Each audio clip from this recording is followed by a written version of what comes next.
Welcome viewers in our first international webinar. Today we have with us Professor N.K. Saxena sir, very senior professor, Professor Anand Kumarji, President IAHP, Dr. Alena from Czech Republic, Associate Professor Psychology, Dr. Vismita Paliwal, H.O.D. Clinical Psychology, MIT Jaipur. I would like to invite Professor Anand sir to introduce our guests and invite her for the webinar. Anand sir, Thank please. you. Thank you, Dr. Rakesh Jain ji, Professor N.K. Saxena ji, Dr. Vismita Paliwal, and our today's speaker, Professor Alena. Welcome, and welcome all the viewers who are watching this show. Professor Alena is from Masaryk University, Czech Republic. She is founder director of Czech Psychology Center, member of Advisory Board of International Positive Psychology Association, and she is country representative of Czech Republic, European Network for Positive Psychology. She has been member of editorial board of 5 psychological journals. Elena is author of first comprehensive monograph of psychology in Czech language, and she is a very eminent psychologist. So I request her to deliver her speech on hope. Thank you very much. Thank you very much for invitation and for kind introduction. And it's a great honor and a pleasure for me to speak to you, and I welcome all the attendees. And today I'd like to share with you some of the research studies on hope in relation to mental health and well-being. So let me just start my presentation. It's just here. So can you just please give me feedback whether you see the whole screen of my first slide of the presentation? Yes, Dr. Alena, everything is in order. Please continue. Thank you very much. Yes. So I think the topic of hope at these times is even more important than it used to be, because we are around the globe in different countries, in different settings, in different situations. We all are coping with the pandemic and all these negative sequelae that are related to it. And I believe that we all will overcome this challenging life period with hope.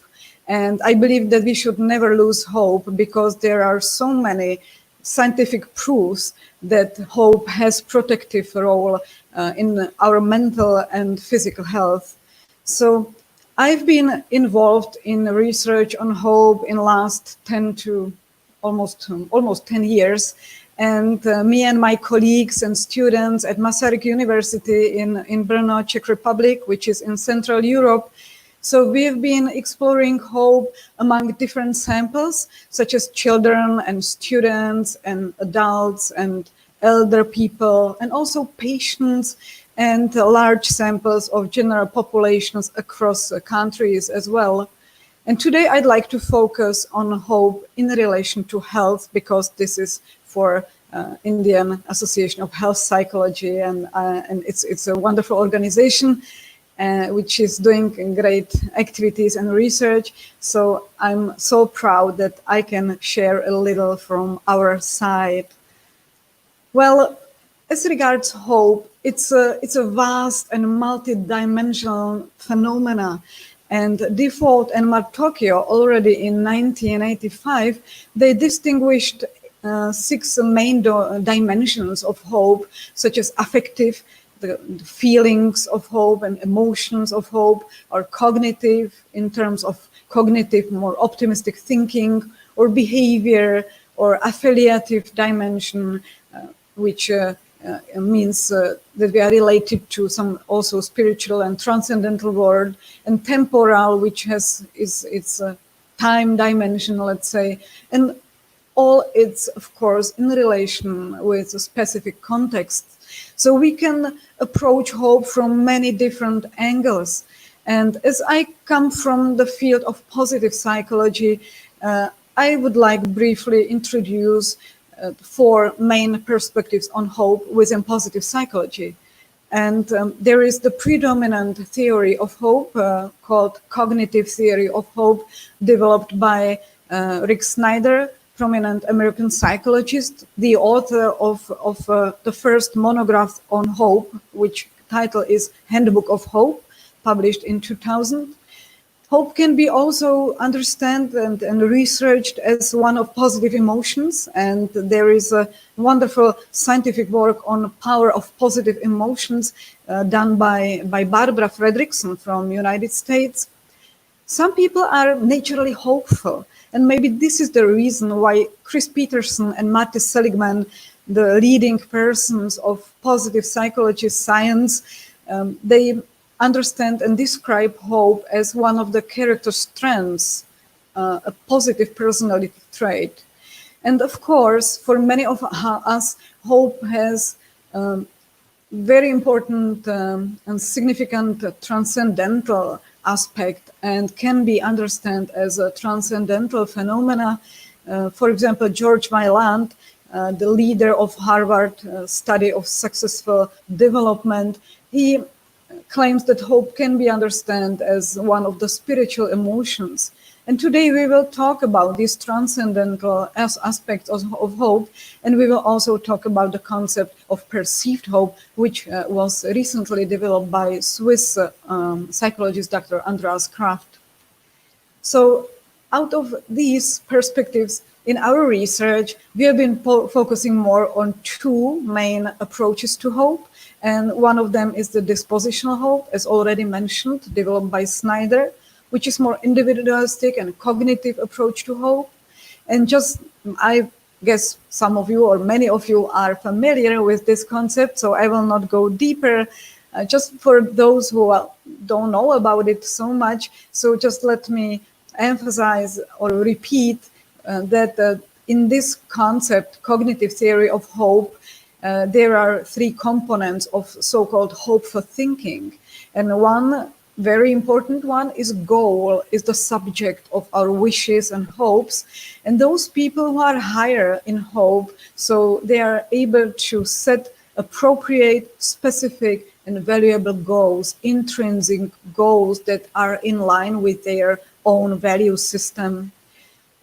However, to achieve a goal, we always need to find and follow the appropriate pathway. So this is the second component of theory, of cognitive theory of hope, pathways, the routes, the ways which we take to achieve our goals. And sometimes it needs a flexibility and openness and ability to be ready for setbacks and obstacles. And the third very important component of cognitive theory of hope is agency, the energy, the motivation, the willpower that we must show and maintain if we want really to achieve goals that we are that we wish for.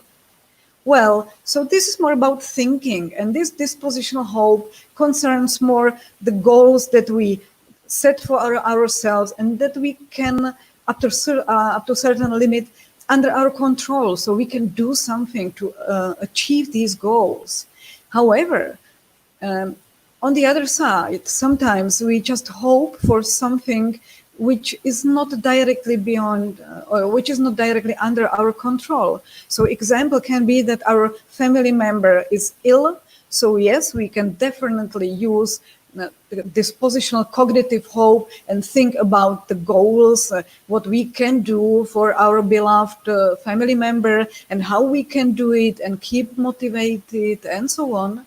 But sometimes then we come back from hospital, we are just sitting at home, thinking about our loving family member and hoping that everything will turn out well. And this is another concept which is more transcendental, which is more spiritual, which is called perceived hope. And as mentioned, this concept is quite new. It was developed by Andreas Kraft from Switzerland. And he understands this perceived hope as a hopeful feeling in the sense of having a deep trust in positive outcomes, even if we cannot control this situation. we never lose hope. Well, and based on these two concepts, they have been developed scales for measuring both dispositional cognitive hope and perceived hope. So just for your information, both scales are short. Dispositional hope scale has 8 items. 4 are measuring the component agency and 4 are measuring the pathways. And you can see on the screen the examples of these items. And the perceived hope scale, which is in English, in German, and now we have also validated version in Czech language, it has 6 items. And you can see it directly speaks about hope, not about goals and ways, but about feeling hopeful. And respondents used Likert scales for answering whether they agree with these statements or not. Well, so in our research, we predominantly use these 2 scales.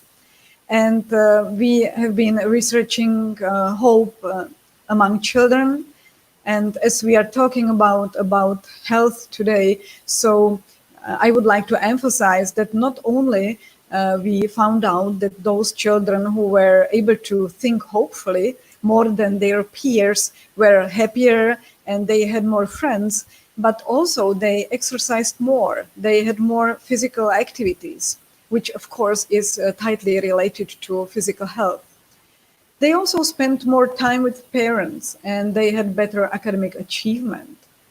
And when we asked the children, because I love using mixed approach, so it's always nice to have data and to do a qualitative analysis, but when we asked the respondents the open questions, like we did in this case, and we ask children, what are your hope and wishes? So then we can really track and know something more about the content of hopes and wishes. So we divided the sample of 350 children into 3 age groups, 8 to 9 and 10 to 11 and 12 to 14.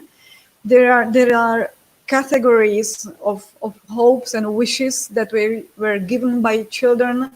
And in a red color, you can see the number 1, the most important and most frequently mentioned wish in the category 8 to 9 years. There were predominantly material wishes and hopes for, such as I want to get a new bicycle, or I would like to have a new toy, or a PC, or mobile phone, or something like that. In elder category 10 to 11, again, there were predominantly material wishes and hopes, but in category 12 to 14, the main or most frequently category was related to social relationships. So children hoped for a good relationship with mom, with daddy, siblings, friends, and so on. In green, you can see the second most important or most frequent wishes. And in the category 8 to 9 and 10 to 11, the second most important were social relations. And there were also second most important for elder children was their own well-being. So it's changing with during the times. And the third important or most frequently stated wish among children was for youngest group having pet animal, puppy, kitty, bird, or something they can take for and have fun with, animal at home. And the third most important wish and hope for 10 to 11 years children were more personal goals, like I want to learn how to swim, or I want to learn how to play a musical instrument, or kind of personal goal. And for 12 to 14 years children, the third important wish was material one. When we look at the health category, so we can see that among children, it's not so frequently mentioned. However, what we can see, it's slowly increasing the importance of hope for good health. So while in the youngest category, it was just 2% of them who mentioned as main important wish to be healthy, it's very similar response or result for the elder group, 10 to 11, but it's slowly increasing with age. So naturally, when we look at the age group, which is 60, 70 years older than group of children, we found out not only that, again, this potential hope has many positive correlations and benefits to quality of life of elder people. We had a sample of 53 of them of mean age 78.2, and those elder people who, despite health problems, despite difficulties that are coming with elder age, those who were able to maintain hopeful thinking, setting the goals, trying to find the pathways, and keeping motivated and energized. So those had significantly better physical health. And they also perceived higher meaningfulness in life, and they were satisfied more with their lives. We also asked them, what are your main wishes and hopes for future? And no surprise, for this age category, the main and predominant wish and hope was for a good health. So almost 43% of these elder respondents stated that health is their main hope and wish. At the second place, there was a inner peace and comfort and family well-being and own autonomy and independence and life itself. So we can see that the subject of hope can change during the lifespan, and it really serves as a significant correlate of flourishing in various population samples. So our next question was, what is the content of hopes and wishes among larger populations? And as I mentioned, since 2012, I've been researching the topic of hopes, and since 2013, I was honored to be invited into international research project Hope Barometer study, which has been run by Dr. Andreas Kraft. And since that time, many other countries, including India, joined this research. And we also have some first interesting results across culture about hope for a good life in the book that was published 2 years ago in Springer. So you can search for it if you wish. And we asked both Czech respondents and Indian about their hope and personal wishes for next year. And there was a set of examples of statements, and the respondents were rating the importance of each of them. So now I'm going to present just top five most important hopes and personal wishes among Czech and Indian samples. So at the first place, we can see that the main hope and personal wishes in Czech respondents was related to happy partnership and happy family. The second, personal health. The third, harmony in life, so ability to balance life, work and life balance and attaining inner peace. The fourth main hope and wish was related to maintaining good and trustful relationships with other people and being engaged in meaningful and satisfying tasks and activities. When we looked at the Indian sample, and I believe there is a kind of bias because majority of these respondents were Indian university students. So for them, the first and most important wish and hope was related to their success at school, at university, at workplace. They also seem to find important their personal independence and self-determination. And of course, same as in Czech sample, the third personal wish and hope relates to good relationship with other people, doing meaningful and satisfying activities and tasks, and personal health is on the fifth position. We also asked the respondents not only what they hope for, but what they do to attain their hopes and wishes.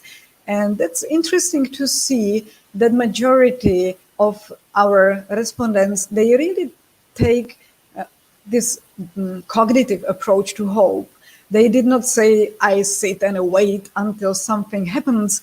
The majority of them said that they usually think about their goals and wishes, they analyze circumstances, they try to inform themselves, take responsibility, and also motivate their peers, family, friends, and close people around them. These three are once the first, second, and third response is similar or exactly the same for Czech and Indian samples. So it seems like there are some universal activities to pursue hopeful goals and subject of wishes. However, there is a significant difference, and it's a fourth answer for Indian respondents, which says, I trust in God. It's my religious belief that helps me to pursue my hopes and wishes. And in Czech sample, this was on the last, one of the last places of all of them. Well, and the third question, which we asked both Czech and Indian sample, was about the resources of hope, because we of course know that we are not alone and we can get a remarkable support from others. So the resources of hope in Czech samples were, again, wife, husband, partner. The second mostly given answer was, I give hope to myself. No one can do it for me. And of course, friends, social support from others. And I personally love the fourth answer, because it says that we can also derive hope from witnessing, from seeing others who mastered their difficulties and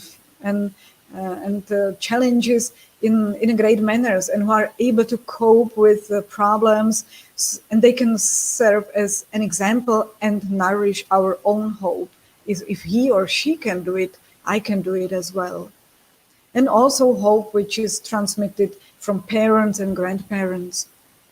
For Indian sample, it's similar, however, different positions. What's new, and I think it's very encouraging, is the fourth answer that says that many of Indian young people, they take or they derive hope from their teachers, educators, gurus, and I think it's a wonderful resource of hope, and we can learn from you in these regards, definitely, very much.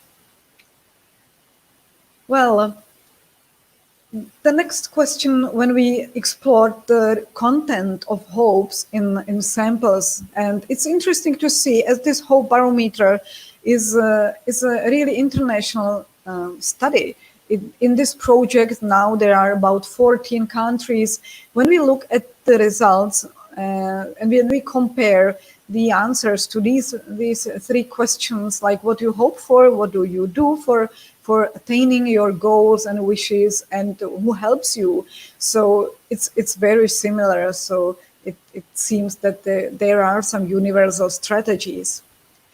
But then in our next studies, we have been interested in exploring the role of dispositional and perceived hope in mental and physical health. So let's get there. This was a study that was run in our faculty, our university a few years ago. There was a research project on hope and mental health in relation to health behavior. And we collected data from 1,634 Czech adults aged 15 to 80 years, and they were 67% female. And we used several methods. my part of the study was focusing on hope and mental health and health-related behavior. So we used that scales, adult trait hope scale for measuring hopeful thinking, mental health continuum by keys measuring mental health, positive mental health. There are 3 components: emotional well-being, social well-being, and psychological well-being, and altogether it assesses the level of so-called positive mental health in terms of flourishing. And then we used health-related behavior scale and health complaint scale. And as we had a large sample, so we could divide the respondents into 5 age groups: adolescents 15 to 19, then young adulthood 20 to 35, middle adulthood 35 to 50, late adulthood 51 to 65, and 66 plus. And then we could use this developmental perspective on hope and other measured variables. So let me present some of these results. Well, on this graph, we can see the changes in levels of dispositional hope, the hopeful thinking across age groups. So this is age group 1, the adolescents, age group 2, young adults, 3, middle adults, 4 is late adulthood, and 5th, old age. And there are, sorry, it's still in Czech language, but I will let you follow it. So the darkest line is the overall hope. And actually these 3 lines, this upper one is pathway component, and this one is the agency component of hope. So let's look at the overall hope, and it says that there is not linear relationship of hope with age. We can find the highest levels of hope in age group 20 to 35. So it makes sense. They are usually students or people who are just starting their careers. They are future oriented. They have many goals they try to attain. So they also showed the highest hope levels. And then you can see that the hope drops to and again. So unfortunately, this hopeful thinking is dropping with age.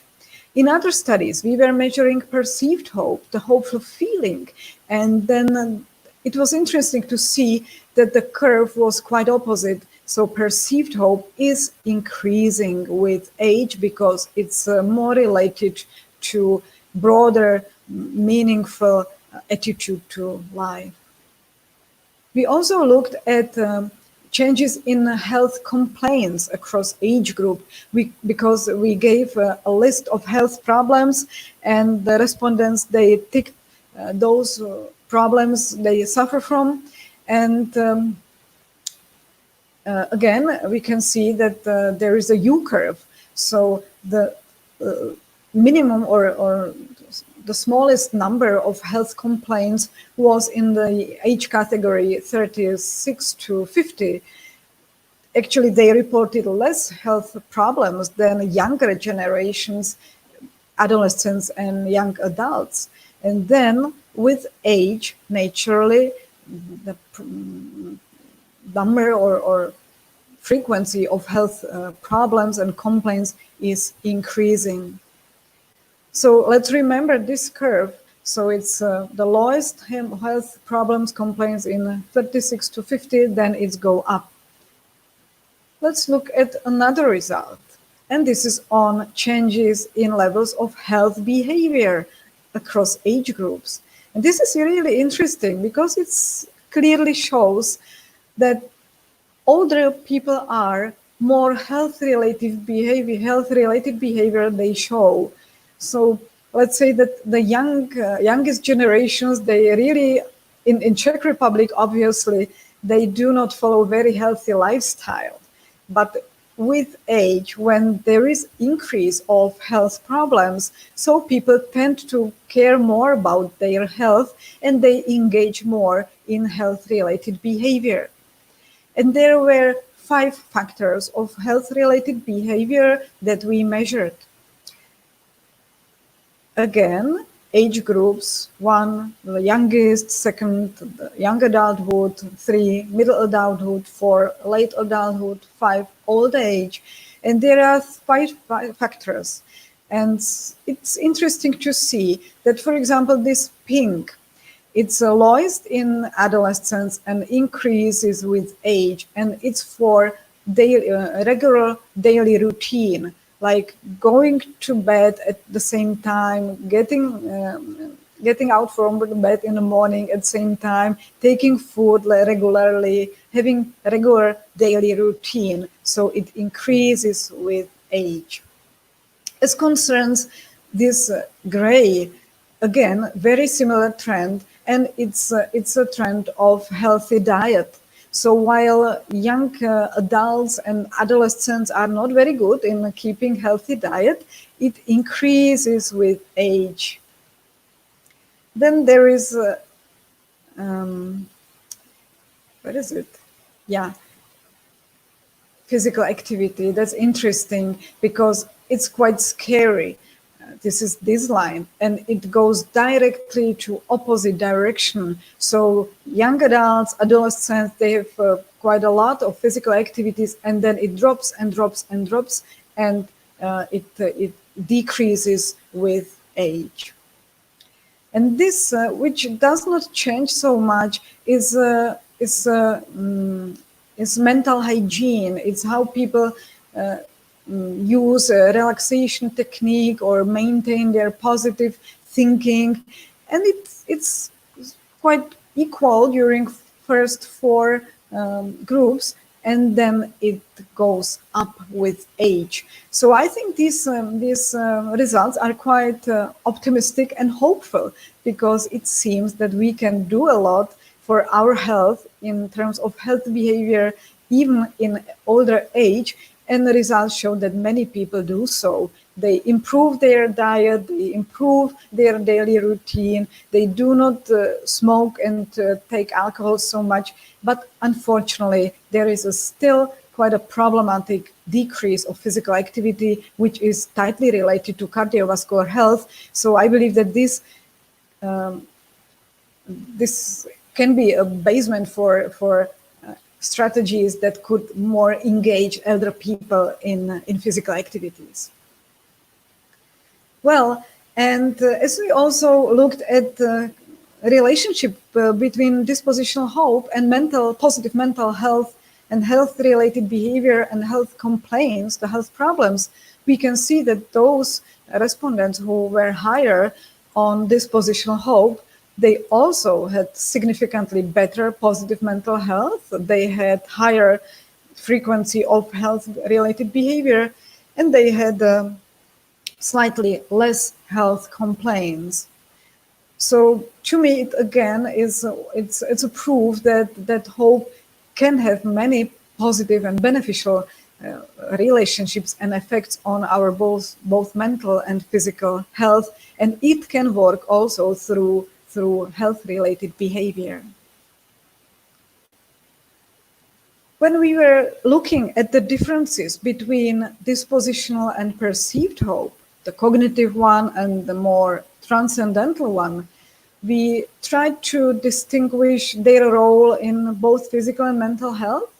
And these results come from different study. When we worked with another sample, there were 741 respondents, 18 to 89.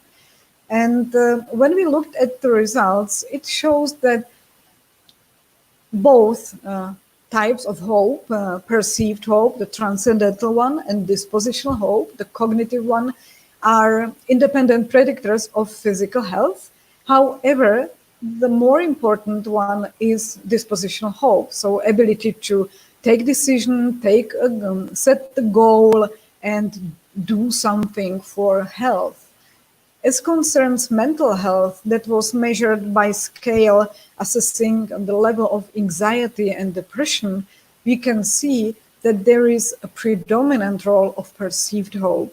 So those people who were able to maintain hope in terms of feeling, of transcendental feeling of hope, so they suffered less from anxiety and depression, and this positional hope also served as protective factor of mental health issues, but the perceived hope seems to be more important. So it's really interesting to see how these two concepts of hope are related to physical and mental health and play slightly different role.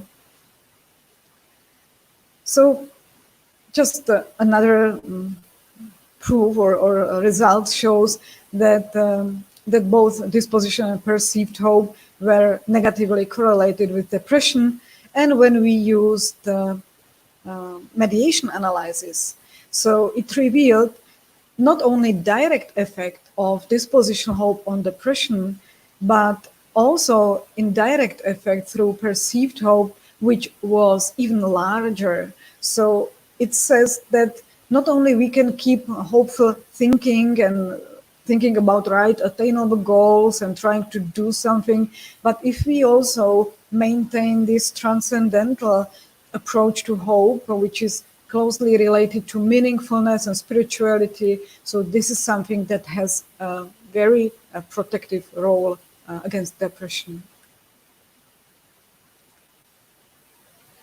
And as we are in the context of health psychology, let me also briefly introduce you just some studies on hope in clinical context. That was the thesis of my students. We were working on it together. We have been collecting data from patients with multiple sclerosis, which you, as I believe you know, it's an autoimmune disease of central nervous system, which affects brain and spinal cord. So we had 84 patients with multiple sclerosis of mean age 42 years, 66% of females. And then we had a comparative sample from healthy population.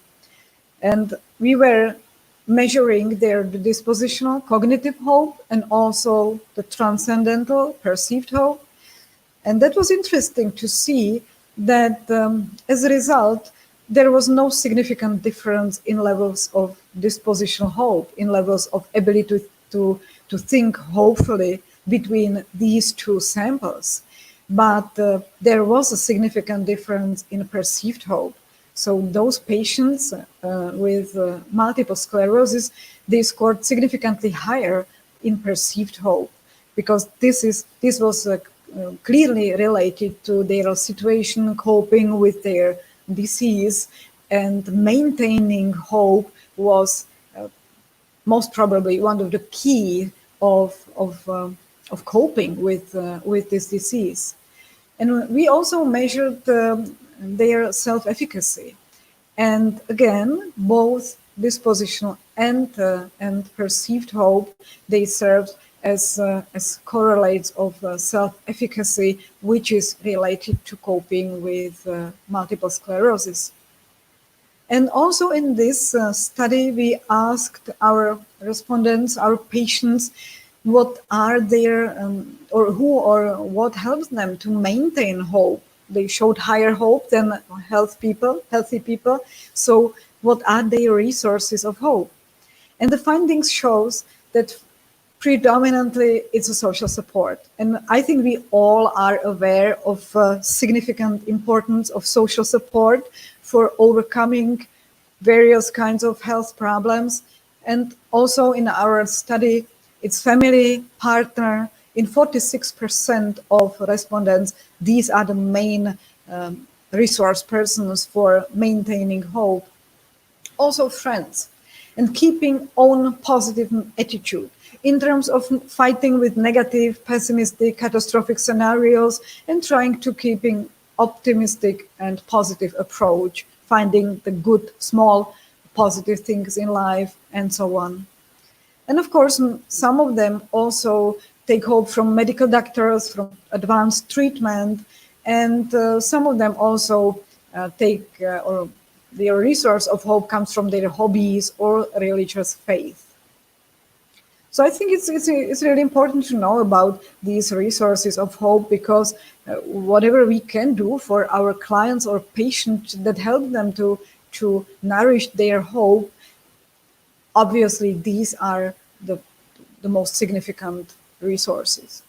And I believe we can facilitate use of these resources.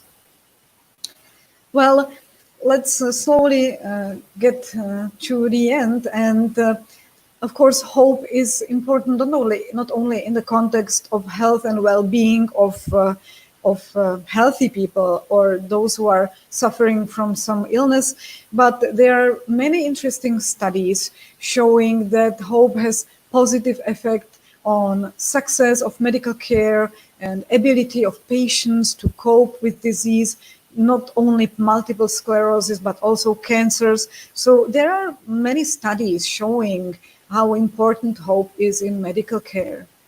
Also, there are studies showing that those patients who showed higher hope, they recovered more rapidly after coronary surgery, and they also reported higher post-operative quality of life after 6 months. And hope also has a positive effect on psychological well-being of patients who recovered from spinal cord injury surgery. And not only hope is so important for patients who are heading to being cured and coming back to normal life, hope has been also researched in the context of palliative care, treatment and care of patients who are terminally ill, who are reaching their end of life. And there were some studies showing that, and I think this is extremely important in medical context, that showing that hope of terminal patients, those who are at the end of their life, are not limited just to successful treatment and cure. Of course, everyone wish to get better again, but that was not the only one and predominant wish. Based on research by De Martini and Sanatani and others, it shows that there were many other wishes that were more covering the issues like emotional well-being and harmony and attaining inner peace and ability to maintain close relationships with people patients are feeling to be close and so on. So sometimes there is such a approach to patients in a terminal stage of their illness that there is no hope, that they are hopeless. But research of a number of studies shows that they have their hopes, but not for cure, but for having their life in or having the best quality of life in all the components until the end. And at this context, I would love to mention a wonderful work by Kay Herth, which her first works were published in 1990, but she's been doing wonderful job on hope among terminally ill patients, dying patients. And she distinguished several factors that strengthen patients' hope and 3 factors that diminish and destroy patients' hope in their terminal stage of life. And among those factors that can strengthen patients' hope are, first, again, it's social support. So ability to maintain close international relationships, not to be isolated, not to be forgotten, not to be lonely. The other factor concerns ability to set specific, achievable, meaningful life goals, small goals, everyday goals. So we do not plan for next year, but for tomorrow or after tomorrow. But setting these meaningful, achievable goals nourishes the hope itself. Also, the identification and use of character strengths and positive traits, like perseverance, or optimism, or spirituality, or resistance, resilience, whatever. And also use of appropriate humor. Many patients say they don't want to see that other people take it too seriously. So sometimes a kind of appropriate humor really takes or brings relief and kind of takes out the burden of everyday pain. So it's also an important factor for strengthening patients' hope. Also, we can also suggest patients to remember their pleasant, most beautiful, most pleasant experiences and achievements in life, and be grateful for it, and cherish the beautiful moments they had during past years. And also, we can facilitate the development or flourishing of spirituality, whether it's prayer or contemplation or meditation. So spirituality obviously is very important phenomena at the end of life. And maintaining self-esteem and dignity and respect for a patient, this is also very, very important. At the other end, there are some factors that negatively can affect hope of terminally ill patients, such as loneliness, abandonment, when we forget those people, or when they have persistence and uncontrollable pains or physical discomfort, or when they feel that they are humiliated or devaluated. So these factors, they have very destructive effect on hope. And as concerns hope intervention, we are aware of many interesting works of Snyder and Herth and Duglaby and others. So in general, there are many interventions which aim at well-being and hope among children, elder people, and usually they are aimed at building this capacity for hopeful thinking. So we are talking with the client about their goals, how they can achieve it, what motivates them, who can help them. And these are the interventions that, and it has been already tested and verified, that they have a power to increase hope. But we should not forget the transcendental aspect of hope, because from our research, we know that not only thinking about goals, but also getting social support, feeling connectedness with other people, with nature, with the universe, with God. Also being engaged in meaningful activities and tasks. When even patient seriously ill feels that he has value, that his life has value, that he can do even something very small for others.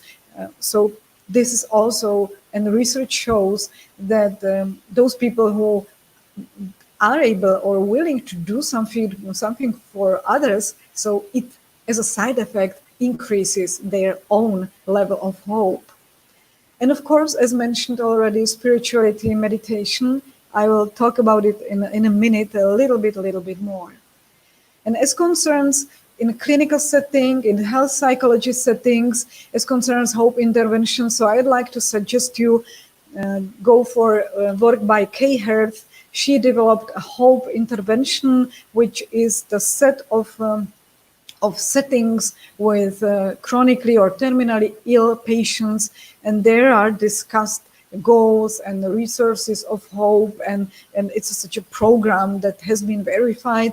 And also for chronically and terminally ill patients, there was a program called Living with Hope program developed by Duglaby and her team, and it also has several steps, several components aimed at building hope through what we already mentioned, talking about goals, talking about life values, meaning, and connectedness, and other important issues. So just the last short mention spirituality and meditation. You in India know much more about it than we do. However, there is a growing interest in meditation in Western world, and in United States, in Europe, there is a vast interest in mindfulness meditation, especially, and loving kindness meditation. And actually, I've been engaged in meditation for many years, and I'm so happy that I can also do research on this topic. And this is the very new study. I just want to show it's just in preparation, and it says something about effect of mindfulness meditation on hope. And we measured the effect of 8-week mindfulness-based stress reduction program on quality of life. We had an experimental group of almost 60 respondents, mean age 39.5. We had also a comparative group, but let's stay now for on this experimental group, and it shows that there was a significant decrease after 8 weeks of mindfulness or meditation training in perceived stress, significant increase in perceived hope, the spiritual one. There was a significant increase in harmony in life, attaining inner balance and peace, and also mindful attitude and mindful approach to life. So I believe that this can be another wonderful resource how we can use or how we can increase and develop hope through mindfulness meditation. And there is a wonderful work by Jon Kabat-Zinn, the founder and author of Mindfulness-Based Stress Reduction Program. I definitely would love to recommend you his works, and also others, researchers who are using mindfulness meditation in hospitals for the wellness and well-being of patients, and also for wellness and well-being of healthy populations. Well, so we are coming to the end. Let me just summarize that I believe that hope is so important because it has so many benefits, not only on the individual levels, because it obviously is a significant predictor of numerous components of mental health and well-being, and it's also a natural balancing force against depression, but also it has a profound effect on well-being of the society, because also our research shows that those who are able and willing to do something good for others, who are transmitting hope to others, so they also not only consider their own life as more happy and meaningful, they also show higher spirituality, and they are also healthier. So doing good for others brings as a side effect better quality of life of our own. So to conclude, if you wish to learn more about research Hope Barometer project, so you can find the book Hope for a Good Life. There was also the book World Book of Hope that was published by Leo Bormans, I think in 2015. You will find there 100 pages from 100 distinguished scholars who are researching hope. So it's a wonderful resource as well. And there is a book, Hope and Wellbeing, Psychosocial Correlates and Benefits, which was published in 2017. You can find there different perspectives on hope and research and applications. And you can, if you are interested, so I will put the link to the chat and you can download it for free, because it was published and it's disseminated for free. So you can have it if you wish. And that's it from my part. So I thank you very much for your kind attention. And yeah, if you wish, so we can open discussion. Thank you. Thank you so much, ma'am. We are so glad to have you this evening, and we will now open for our questions. So, all right, this is one question which has been asked by Rakesh Kumar Srivastav. He's asking that he needs your comments on whether hope and hopelessness are better conceptualized as a single construct of bipolar spectrum of two distinct constructs. You mean hope and hopelessness? I see. Yes. Yes. Actually, thank you very much for this question. Actually, there is a discussion about it, because research shows that we can be hopeful in regard to some components or aspects of our life, and be less hopeful about other aspects and components of life. So I would not say it's just a bipolar phenomena, because there are so many perspectives of hope. Some people they are maintaining and they are nourishing their spiritual hope. Some others are very good in hopeful thinking. So as there are so many concepts and outlooks on hope, so I would consider it more as a multi-dimensional phenomena. And if I just can recall some of our results of research in post-traumatic growth, for example. So we asked the trauma survivors about their hopes and also stress levels and so on.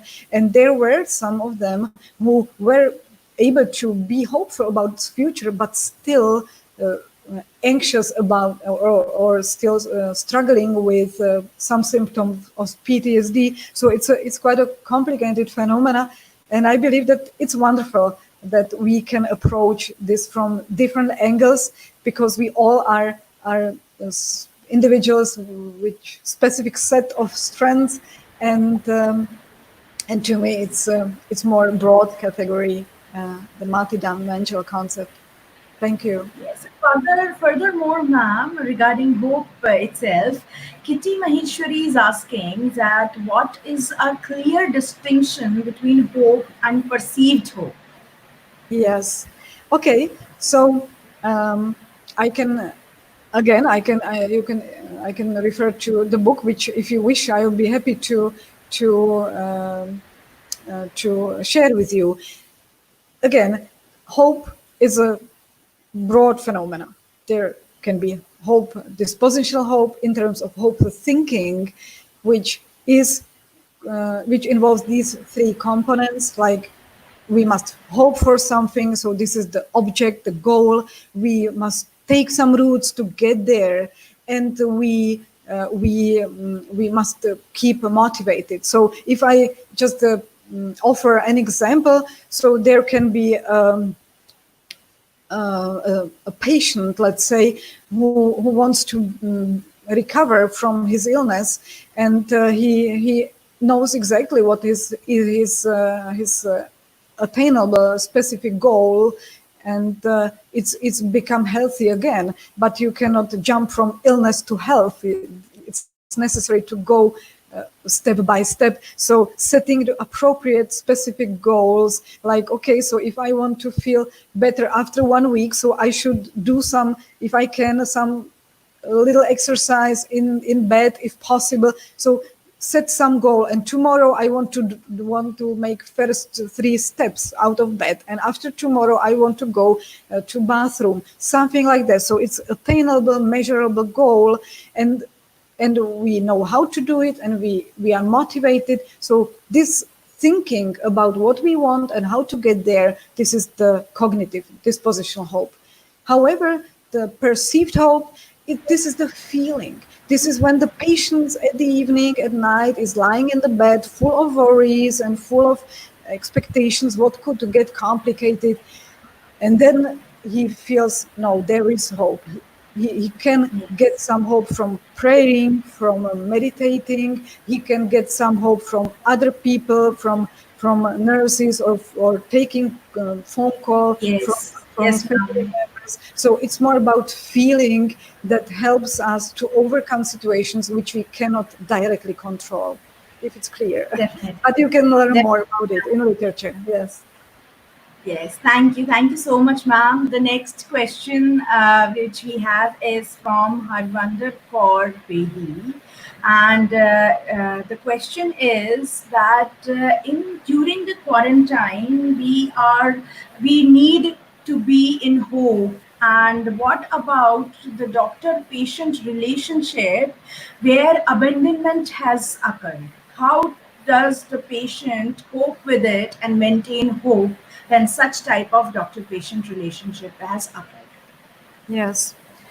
Well, I think unfortunately in this very, very challenging situation, luckily we have technology. So I believe almost everyone owns a cell phone, or many of us have internet connection. So of course that would be wonderful if there could be still a maintained relationship between doctors and patients through telephones or through emails, just letting know, just checking. If that would be possible, that would be absolutely great.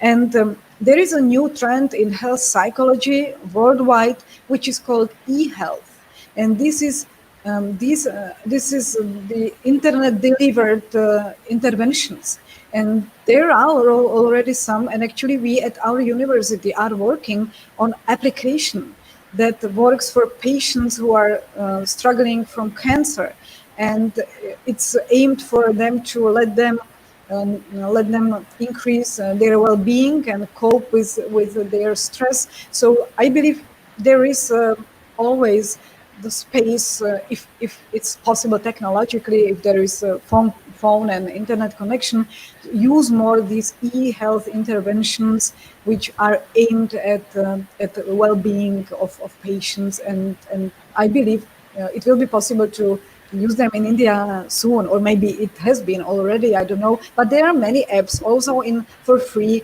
that are aimed at meditation or well-being or resilience. So I would definitely encourage you to use this if a doctor-patient relationship fails for any reason. Ma'am, you are absolutely right about it. And Indian Academy of Health Psychology has already launched their own task force across the states of India, where we do have the list of more than 300 psychologists who are working all over the country and giving counseling to the people. Apart from that, we do have a 24-hour hotline as well, helpline as well, for the people who are being suffering and they need some hope, they need guidance, they need counseling, or they are feeling worthless, or they are feeling very hopeless. They can always talk to our experienced counselors 24/7. That's wonderful, and congratulations, because this is Thank very, very important and meaningful. Thank you. Thank you so much, ma'am. So with this, we come to the end of the question and answer section. Though there are a lot of questions, but due to the limitation of time, we are just taking selected questions, ma'am. And thank you so much. For now, to have the concluding remarks, I will hand over the session to Professor Dr. N.K. Saxena, sir, for his concluding remarks. So, Uh, Hello, am I audible? Yes? Hello, am I audible? Yes, I can hear you. Yes, Am sir. I audible? Yes, sir. Okay. Yes, sir. Okay. Clear. Thank Please. you, Yes, Dr. sir. Alena, very much for giving a very nice lecture on this very useful topic. Thank you. And I have heard you for the fourth time, twice on virtual mode and twice in actual mode, real interaction mode. In 2015, when you delivered a keynote address in Tirupati, and in 2016 when you delivered an invited lecture at Mysore University. You know, your work has motivated many students here in Kanpur. Wow. One of them, you know, is Monica, who is in constant touch with you. She was with you, and she also consulted. Anyway, viewers, Dr. Elena has raised very pertinent points. She's I should say, an emerging, eminent positive psychologist. She has tried to relate hope with other positive psychology variables like hope and resilience, hope and gratitude, hope and well-being. So her researches are wonderful. One more thing I like to point out that she is not only working on positive psychology, her personality is also very positive. She is very high on arteries and helping behavior. This I have observed throughout my interaction with Alena. And I think, she has free of cost book she has uh, put down on uh, website, and anybody can load it. I have got here, and some of my friends in Kanpur have also loaded, like Abha and you know Surabhi from Kanpur. So she's an ideal in this respect. And so far as I'm very particularly interested, I'm impressed by the fact that she has tried to relate hope with one character strength part, that is transcendence. Peterson and Seligman, as you have already mentioned in your book, uh, they have mentioned character strength and with several virtues like wisdom, courage, humanity, justice, temperance, and transcendence. And hope comes under transcendence, gratitude, spirituality, humor. So all these things are quite correlated. And I think now time has come that all of us, the psychologists, should concentrate more on positive psychology in the sense that ultimate goal of psychology is to enhance the personality of a person. And by imbibing these, I mean, positive psychological variables in one's own personality, it helps. So thank you, Dr. Alena, that you have accepted our invitation and you have Thank you. delivered such a wonderful lecture that I'm sure the feedback that we'll get will be excellent. Thank you very much. Thank you. Thank you, sir. Professor Dr. Saxena, Vismita. sorry, can I just show something to Professor Saxena? Yeah, yes, please. Yeah, Yes, please. give me Yeah, a sure. second. Yes. Sure. Yes, sir. So, Anand, sir, you Yes, may yes. speak anything. Sir. Yes, sir.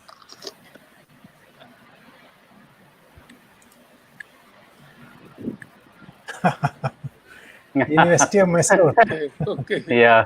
Very nice. Very good. So, Elena, tell Beautiful. me one thing. What is the Oh, how position of sweet. Hope yeah, so I just Good. want to see, Barometer?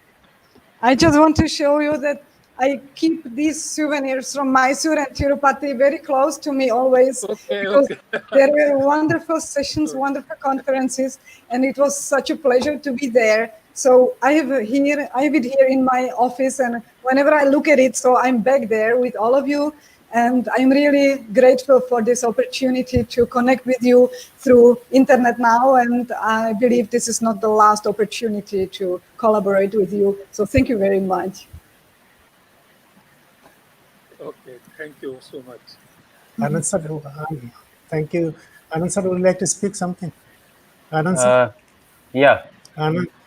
Alena, Yes, it was please. really very wonderful speech and very informative regarding hope in psychosocial perspective and also in medical settings. In the perspective of health psychology, it is very, very significant, and we are really blessed having you with us tonight. And I think that all my viewers will be really enjoying your speech and they will be benefited. Thanks. Thank you. Dr. Vismita. Vote of thanks, please. Thank you, sir. So, viewers, Dr. Vis. as usual, you have been awesome and you have been wonderful with all your comments and all your appreciations for this session.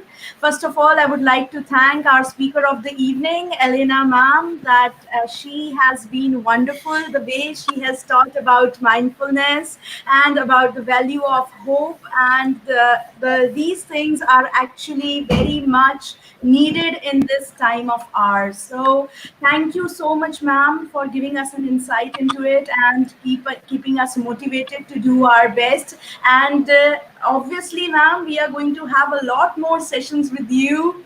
And India really love you as you love India. So definitely we will be in touch and we'll be having a lot more sessions. And thank you so much to Professor N.K. Saxena, sir. Sir, you have been a mentor for IHP always, and you are the pillar, you are our guidance, and we have always been indebted to you. Your wisdom, your guidance has always helped us in growing ahead and doing a lot more creative and innovative things. So thank you, Saxena, sir. Thank you for being today with us. And obviously, the man behind this session, Professor Anand Kumar, sir, President of Indian Academy of Health Psychology. Sir, this is your efforts, your way of viewing things, and your long-term visions, which has brought us to have all these successful sessions in such a long time. And this, we already have viewers from India and abroad who are watching our live session right now. So just for your information, guys, you can watch this video again. The recording will be uploaded here on YouTube as well as on Facebook, and you can see all the details about Indian Academy of Health Psychology on our website, which you can see it on the screen.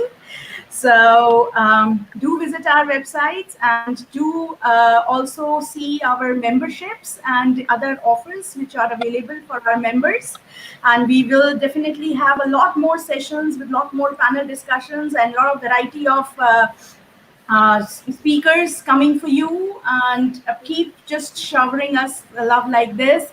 And obviously the man who is doing all the technical stuff behind and trying to get the sessions to you, Dr. Rakesh Jain, sir, chairman of our IHP Academy. Sir, thank you so much for your efforts. And last but not the least, thank you to all our Executive Council members, our national coordinators, our regional coordinators, and all the members of E-Academy who have been trying to give you all the latest information about psychology, branches of psychology, the aspects and factors of psychology which are going to help you throughout in these times of crisis. Guys, please keep in touch. Please subscribe our YouTube channel. Do like and comment and share our videos. Thank you so much for this evening, and good night and God bless. Thank you. Thank you. Thank you. Keep Dr. well and keep Smita. safe. Thank you. Thank you, Dr. Alena. Thank you, Saxena sir. Thank you, Anand sir. Thank you very much. Thank you, everyone.